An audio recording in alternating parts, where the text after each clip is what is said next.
Bago pa man ako makarating ng South Korea, marami akong hiningi sa Panginoon noon. Tulad nga ng sinabi ko nung part 1 ng topic na to, na halos inaaraw-araw ko ang pagpunta sa Divine Mercy Shrine sa El Salvador City dahil may panata ako noon. Dinalangin ko na sana mapunta ako sa isang kumpanya na may maraming overtime, magaan ang trabaho, maraming mga benefits, may mababait na amo at may chance na mapopromote o makapagpalit ng visa kung sakaling gagalingan ko. Bago pa man ako umalis, may ginawa na akong plano at isinulat ko sa isang planner na dala-dala ko palagi mula pa noong una. Mga plano kung paano ko babayaran ang mga atraso ko, paano ko sisimulan ang pag-iipon at pag-uumpisa ng negosyo. Ngunit nang dumating ako dito, hindi lahat yun nagkatotoo. Katulad ng maraming overtime dahil pagdating ko dito, Friday pa lang, wala na kaming pasok dahil sa hina ng company namin. Pinagtatrabaho pa nga ako ng amo ko sa ibang factory ng isang buwan dahil sa hina nga ng company namin. Magaan na trabaho, oo naman, magaan lang naman talaga ang trabaho namin. Pero ang mga benefits naman ay hindi lahat dahil may ilang benefits na hindi kami entitled. Mababait na amo, oo. Chances na mapopromote, wala dahil maliit lang ang company na to. Kaya sa mga araw na wala kaming pasok noon, nag-o-overthink ako parati sa kung ano ang gagawin ko upang ma-meet yung sinet kong target. Kaya nilakasan ko ang loob ko na mag-sideline sa isang restaurant kahit bawal para mabilis kong mabayaran ang ibang mga utang ko. Hanggang sa tumigil akong sumideline doon dahil may nalipatan akong mas maganda at mas malapit pa sa pinapasukan ko. Kaya mula noon, hindi ko na iniisip ang kalagayan ko sa kumpanya na to dahil nahahanapan ko naman ng paraan. Hanggang sa dumating ang point na humina rin ang pinagsa-sideline ko, kaya hindi na ako nakakapag-extra pa mula noon. At nagbabago-bago na rin ang schedule ko sa trabaho, kaya hindi na ako basta-basta nakakapag-set ng part-time sa iba dahil dito. Sa time na yun, nagsisimula na akong mag-ipon paunti-unti, kaya naging hamon sa akin ito dahil mas mataas ang target ko sa aktual na nakukuha ko dahil nga wala kaming OT. Hindi rin naman ako nahirapan na tanggapin iyon dahil nasa isip ko kung iyon ang kagustuhan ng Panginoon ay marapat ko itong tatanggapin. Nakipag-bargain na rin ako sa target ko. Binabaan ko ito dahan-dahan. Iniayon ko siya sa kung ano ang totoo. Tungkol naman sa pag-uumpisa ng negosyo, halos sa unang taon ko dito, iyon parati ang nasa isip ko araw-araw. Until such time na nag-decide na talaga ako na hindi ko siya dapat ipurso habang nandito pa ako. Dahil kanino ko ba naman siya ipagkakatiwala? Marami nga kaming magkakapatid pero magkakaiba naman kami ng interest. Ang misis ko naman ayoko siyang bigyan ng isang responsibilidad na maaapektuhan ang pag-aalaga sa mga anak ko. Pangarap ko talaga noon pa ang magnegosyo at for sure kayo rin. Ilang beses na rin akong sumubok at bumagsak pero iyon pa rin ang gusto kong gawin sa buhay ko. Dahil sa sitwasyon na ganito, naghanap ako ng mapaglaanan ko ng oras sa mga araw na wala kaming pasok. Nag-aral ako ng mga topics na interesado ako at nag-umpisa rin akong mag-vlog. And then I realized na hindi naman pala kailangan ng malaking kapital sa pag-uumpisa ng negosyo. Binalikan ko yung mga araw na nasa Pilipinas pa lang ako. Iniisip ko palagi na kailangan kong mag-abroad para makapag-ipon para sa pampuhunan. Mali pala yun pero wala akong pinagsisisihan dahil kung hindi ako napunta dito,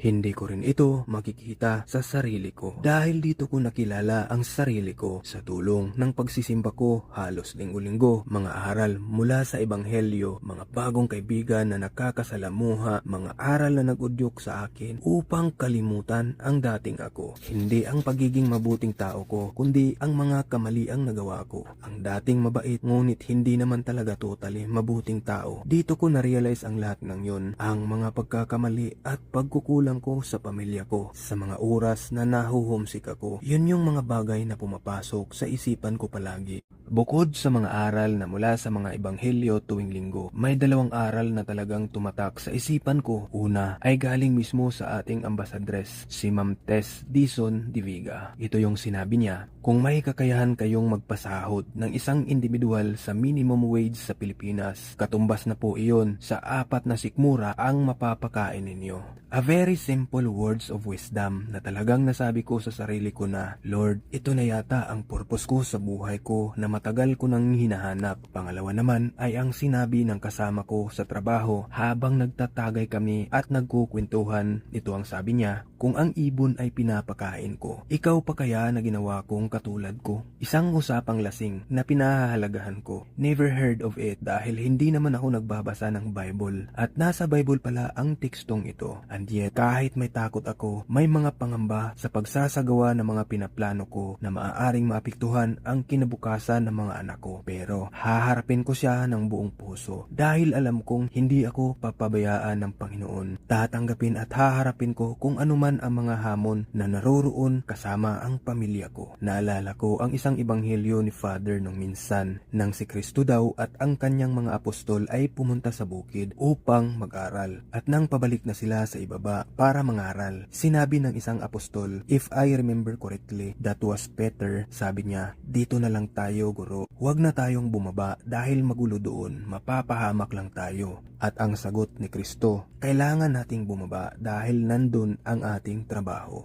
The same way, ganun ang nasa isip ko. Nandito ako sa Korea, hindi lang para magtrabaho. Itinuring kong paralan ang lugar na ito dahil sa dami ng mga natutunan ko sa buhay at kailangan ko nang umuwi sa atin dahil nandun ang tunay na trabaho. Abangan po ninyo ang part 3 nito.